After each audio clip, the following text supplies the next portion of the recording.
Thanks for connecting. And if you like what you hear, please share. My parents always said, we are a land of opportunity. We have this up. We were blessed to come to America, start over, and be able to do so much in America. So you guys need to do it.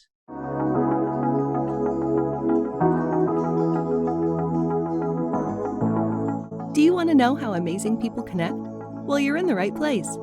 Welcome to Marketing with Russ, aka #RussSelfie.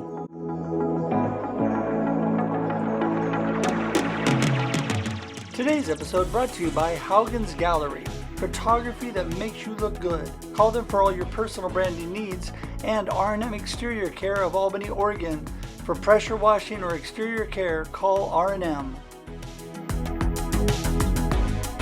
Hello everybody, Russ here again with another episode of Marketing with Russ, aka #RussSelfie.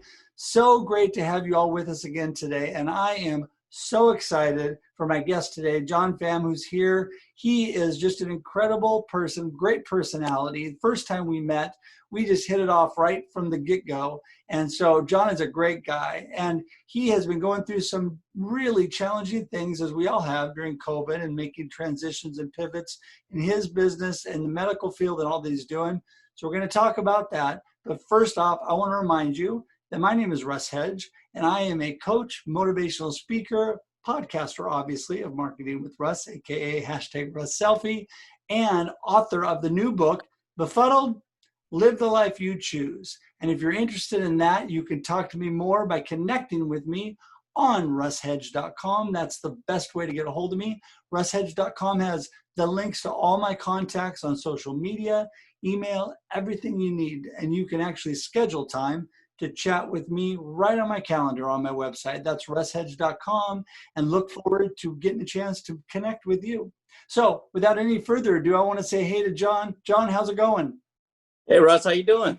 I'm doing great. Hey, I'm so glad to have you here today. And I want you to give us a little background on you. I know that you are a doctor, but let's go back and tell us how you got there.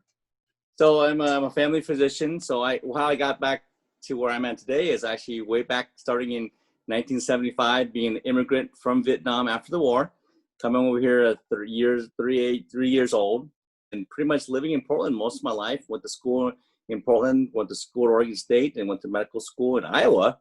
Too cold, too hot. So I went back to Oregon, did my residency, and then I was practicing for about 10 years prior to opening the medical school in Lebanon, Oregon.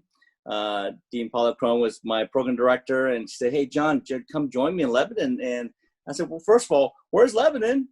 And then after that, getting to know I went to Oregon State and didn't know where Lebanon was. But when I came here, just fell in love with that town. And I live down there during the week, and I have family up here in Portland. My wife and kids still up here. But during the week, I'm down there taking care of the students and taking care of the college. And I'm the vice dean now at the college. So that's where I'm at right now.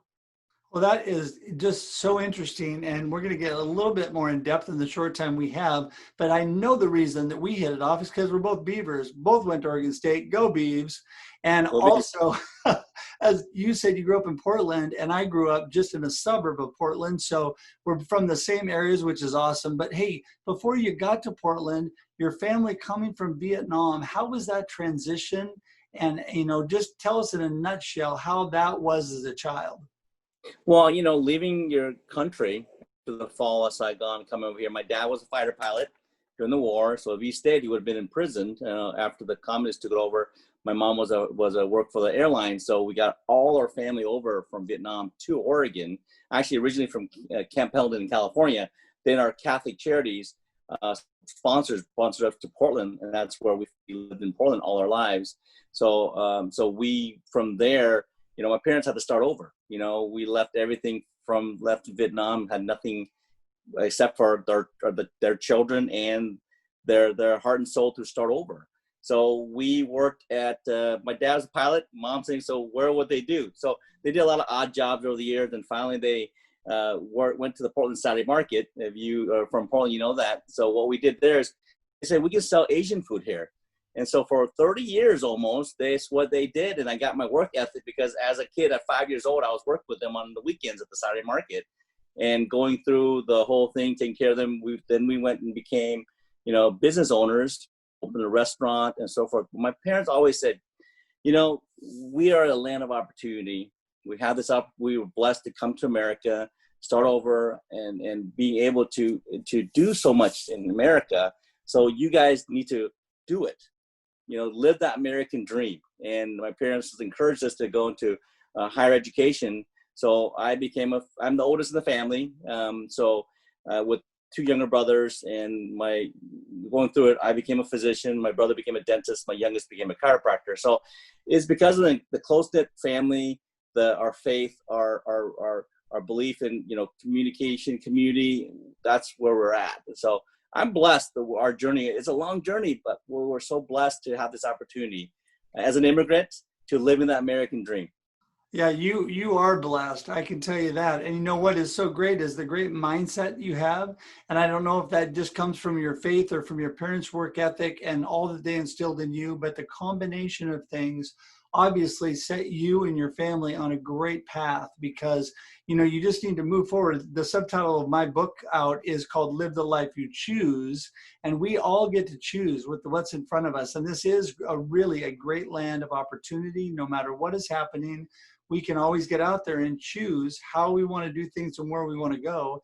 And you have taken that great step and path into the medical field. How did you make that transition into as a doctor after Oregon State and medical school and all that? So it started in high school. I went to Benson High School. So Benson was a polytechnic school. You either go to the healthcare field or you go to the vocational.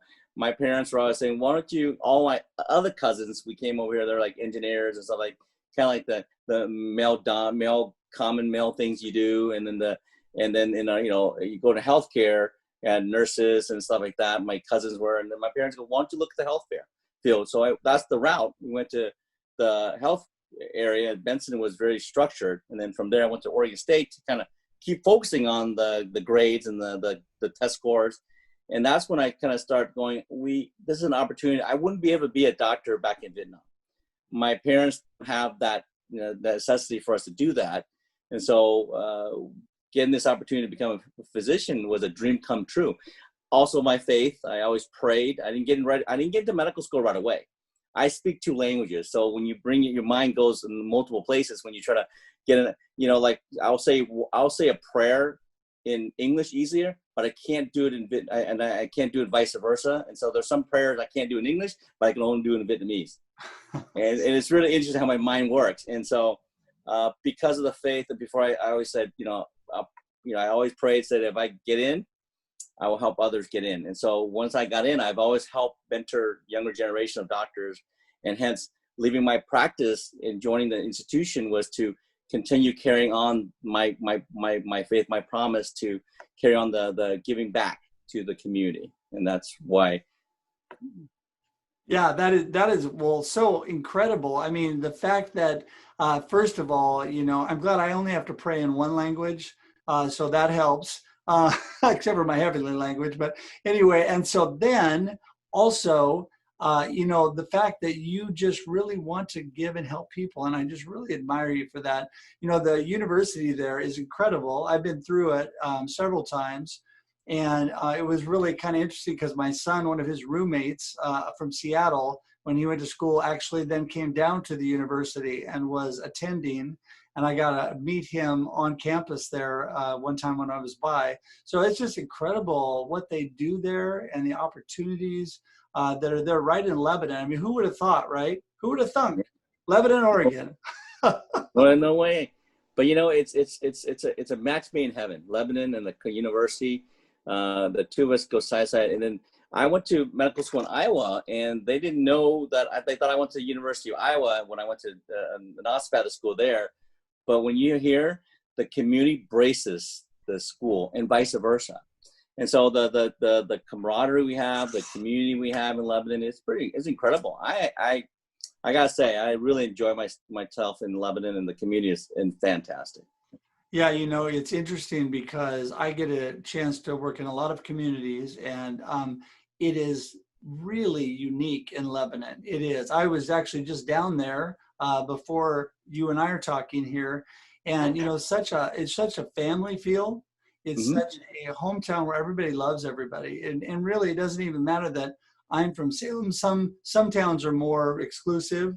And where we went to school, Corvallis tends to be a little bit more exclusive. If you're not from Corvallis, maybe not as welcome.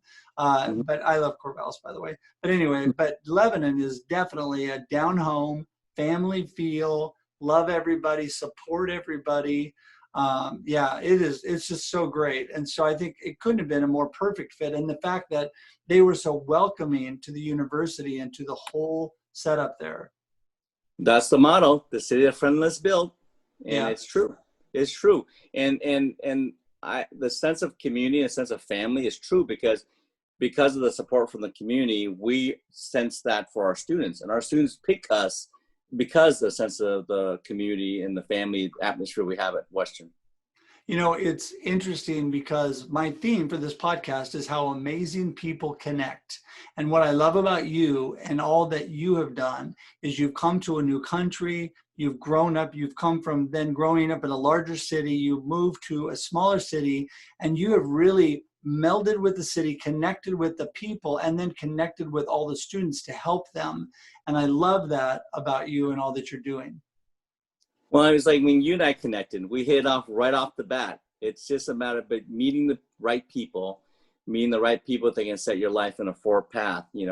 There's just so much negativity in the world that when you meet the right people, you got to hold on to that. You got to hold on to the right community. You got to hold on to your right friends. Because in these times, you'll see, it's tough for everybody with the pandemic. But, when you call me, hey, John, let's talk. I say, when did we start? Right? So it goes both ways, Russ. And I appreciate what you've done for the community over the years. And we hit it off when we first met. So. Yeah, well, and the thing is, it takes the right mindset and the right attitude, and you definitely have it. And that's the reason we've connected so well, because you've got to be willing on both ends, like you said. And really, community grows from like-minded people that all want to help people and move forward in the right direction. And you are definitely one of those people, and I appreciate you so much. And I meant to tell you the other day, we definitely have to get together and grab a cup of coffee soon. So I want to get that in before I forget. So listen, believe it or not, our time is winding up already. It goes by so fast. You and I are going to keep talking, but the podcast is about over. But hey, listen, tell people, how can they get a hold of John? So my email is jtpham, Pham, @westernu.edu. My office phone number is 541-259-0216. I'm more than happy to talk to anybody that's interested in healthcare, any young generation of the future docs that want to come in. We'll be glad to mentor. I have monthly pre-med stuff that I do for Oregon State, University of Oregon. Sometimes we don't talk about them, but we support them just the same. But it's all about paving the way for the next generation of doctors, and that's why I do what I do, because we need good doctors in the future, and I'm so blessed and grateful for the opportunity to pay it forward. And that's why I tell people, it's, I take care of you now. You might be my doctor in the future, my colleague, you're my friend, but you got to pay it forward. And that's what I'm doing now. That is so true. I think with that kind of an attitude, it makes the world a much better place. And that's why connection is so critical to us today. So, hey, listen, thank you so much. I really, really appreciate you. I appreciate you taking a few minutes. I know this is a whirlwind. It starts and it's over before you know it. But hey, our relationship and our connection is going to continue to go on. And I appreciate that. Absolutely. Looking forward to it, my friend.